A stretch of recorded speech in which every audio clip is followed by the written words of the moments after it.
Kim Chiu, umaapaw ang good vibes. Ibinahagi ang kanyang full reset moment ngayong ondas. Kim Chiu at Paolo Avellino, binusog ang mga kasamahan sa taping. Super generous talaga ng dalawa. The Alibay, pang-international ang peg, 68.7 million views at patuloy pang umaarangkada sa social media. Tara, kwentuhan muli tayo.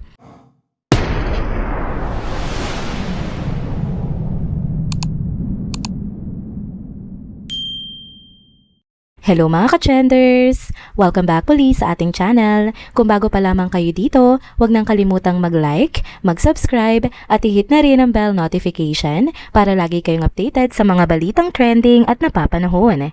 Ngayong linggo, panay good vibes talaga ang dala ni Kim Chiu. Iba yung glow niya lately. Ramdam mo yung peace, happiness at yung simpleng saya na galing sa loob. Sabi nga niya, umaapaw daw ang puso niya ngayon. Punong-puno ng pasasalamat at wala nang lugar para sa stress, pagod o kahit ano pang negativity. Kwento nga ni Kim, nitong mga nakaraang 2 araw ng undas, parang nagkaroon daw siya ng mini vacation. Isang pahinga na matagal na rin niyang hindi nagagawa dahil nga sa sobrang dami ng commitments. Sabi pa niya, quote and unquote, the past 2 days, a full reset for my body and soul. Great hours of sleep, grocery run, movie marathon, good food, self-care, and laughter with my niece. Ang simple lang pero ang sarap pakinggan kasi yung mga ganitong bagay, tulog ng mahaba, kain ng masarap, tawa ng walang iniisip, minsan yun lang talaga ang kailangan para muling ma-recharge. Bukod pa doon, nagpunta nga daw siya sa simbahan. Tahimik nga daw siyang nagdasal para sa kanyang mama at sa lahat ng mga pumanaw na malapit sa puso niya. Quote and unquote, it brought me comfort and peace, sabi niya. A gentle reminder that love never fades even when they're no longer here. Ang ganda nga ng mensaheng yan. Ramdam mo yung sincerity ni Kim na kahit wala na yung mga mahal niya sa buhay, nandyan pa rin yung pagmamahal. Buhay na buhay pa rin sa puso niya. Pagkatapos nga ng lahat ng yan, sabi ni Kim, quote and unquote, feeling recharged, grounded, and deeply grateful. My heart feels full again. At sa dulo nga ng post niya, nag-iwan pa siya ng magandang paalala para sa lahat. Blessed Sunday everyone, may you also find time to rest, reflect, and reconnect with what truly matters. Kaya naman super happy ang mga fans niya kasi matagal na rin nilang gustong makita si Kim na nakakapagpahinga. Alam naman ng lahat kung gaano nga siya kasipag at kung gaano karaming projects ang sabay-sabay niyang ginagawa. Isipin mo ha, may taping pa siya para sa The Alibay kasama si Paolo Avellino at kapag wala naman siyang lock-in taping sa malayong lugar, pumapasok pa siya sa noontime show na It's a Showtime kasama sina Vice Ganda, Vong Navarro, Ann Curtis, Jong Hilario at iba pa. Bukod pa riyan, may mga out of town at out of the country shows pa siya. Kaya talagang saludo ang mga fans niya sa kanyang dedication. Kaya naman ang sarap makita si Kim ngayon na mas relax at mas payapa. Hindi lang yung Kim na palaging nasa harap ng kamera, kundi yung Kim na simpleng babae lang na marunong magpahinga, magdasal at magpasalamat. Marami ring netizens ang natuwa kasi finally, nakita nila si Kim na hindi nagmamadali. Yung nag-e-enjoy lang sa mga simpleng bagay, kasama ang pamilya at nagpapahinga ng walang guilt. Nakakagaan lang ng pakiramdam makita siya sa ganitong estado. At kung tutuusin, inspiring din ito kasi sa dami ng pinagdadaanan ni Kim, sa trabaho, sa mga intriga, at sa mga pressure ng pagiging isang public figure, heto siya ngayon, mas grounded, mas kalmado, at mas may peace of mind.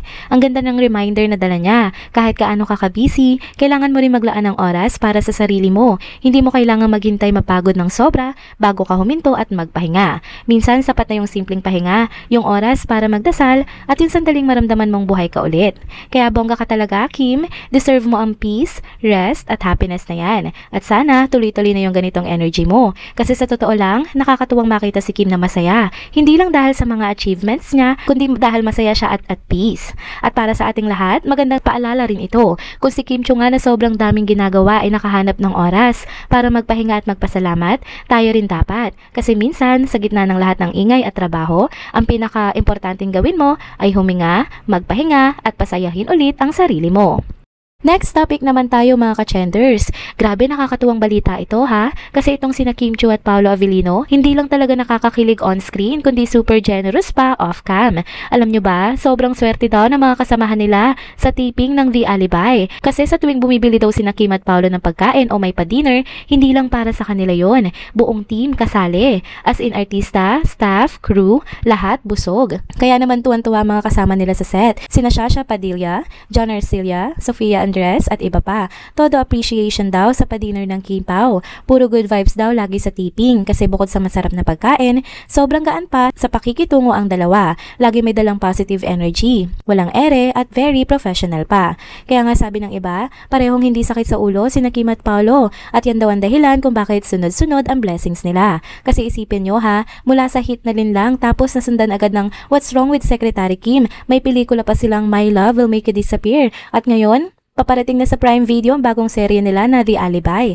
Grabe, wala talaga silang pahinga. Pero syempre, sobrang excited na rin ang mga fans nila. May pakiusap pa nga ang Kim Pao fans na sana raw bonggahan ng Dreamscape Entertainment ang promo ng The Alibi. Gusto daw nila ng mas maraming teaser, behind the scenes, at updates kasi ang tagal na nilang inaabangan ang tambalang ito. Speaking of promo, sa Martes na raw ang press ko ng The Alibi. Siguradong riot na naman yan sa social media. Alam nyo na yan, may live tweets, may highlights, tapos paniguradong trending agad-agad sina Kim at Paolo. Sabi pa nga ng mga fans, ibang level daw ang dating ng The Alibi. Pang-international ang peg. Trailer pa lang daw, goosebumps na. May halong mystery, drama at syempre yung kilig na nakakabitin sa bawat eksena ni na Kim at Paolo. At ito na nga nakakawindang na update. Umabot na sa 68.7 million views ang total views ng trailer ng The Alibi. Sa lahat yan ng Prime Video official accounts. Grabe, ang lakas ng Kim Pao power. Sa TikTok pa lang, naka 21.2 million views na. Sa Facebook, 33.1 million. Sa Instagram, 9.5 million. Tapos sa X, 4.6 million. At sa YouTube, may 300,000 views na rin. Imagine mo yon, sobrang dami. At tuloy-tuloy pa yan ha, kasi araw-araw, nadadagdagan pa ang views at engagement.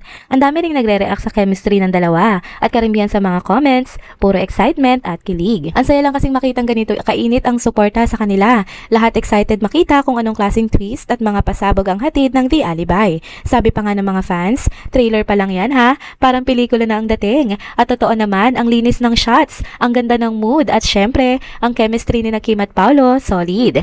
Kaya naman kabugera talaga ang Kim Pao tandem ngayon. Hindi lang sila magaling sa acting, kundi super bait pa sa set. Alam niyo yung mga artistang hindi lang talentado, kundi marunong din makisama?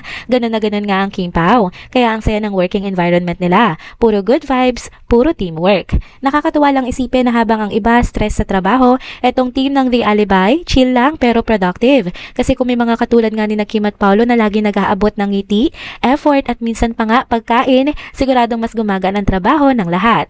Kaya mga ka-trenders, ready na ba kayo? Kasi sa dami ng hype, siguradong pasabog ang The Alibi. Kung sa trailer pa lang, 68.7 million views na. Paano pa kaya pag lumabas na ang buong serye? Paniguradong trending yan sa lahat ng platforms. Ang Kim Pao tandem, busog na ang kasama nila sa set, pati tayo online, busog sa kilig, excitement at good vibes. Kaya abang-abang na lang tayo, no? Dahil mukhang isa na namang quality series ang ibibigay ng Kim Pao sa atin. Grabe, nakakagana tuloy panoorin habang kumakain kasi sa kwento pa lang, busog na. And there you go mga ka-trenders. Dito na po muna nagtatapos ang ating isa na namang trending video update. Salamat sa inyong pagsubaybay at pagsama sa akin hanggang sa dulo ng video na ito. Pero bago kayo umalis, huwag niyo pong kalimutang mag-like, mag-comment, mag-subscribe at i-hit na rin ang bell notification para lagi kayong updated sa mga balitang trending at napapanahon. Kita-kits po sa susunod na video. Paalam!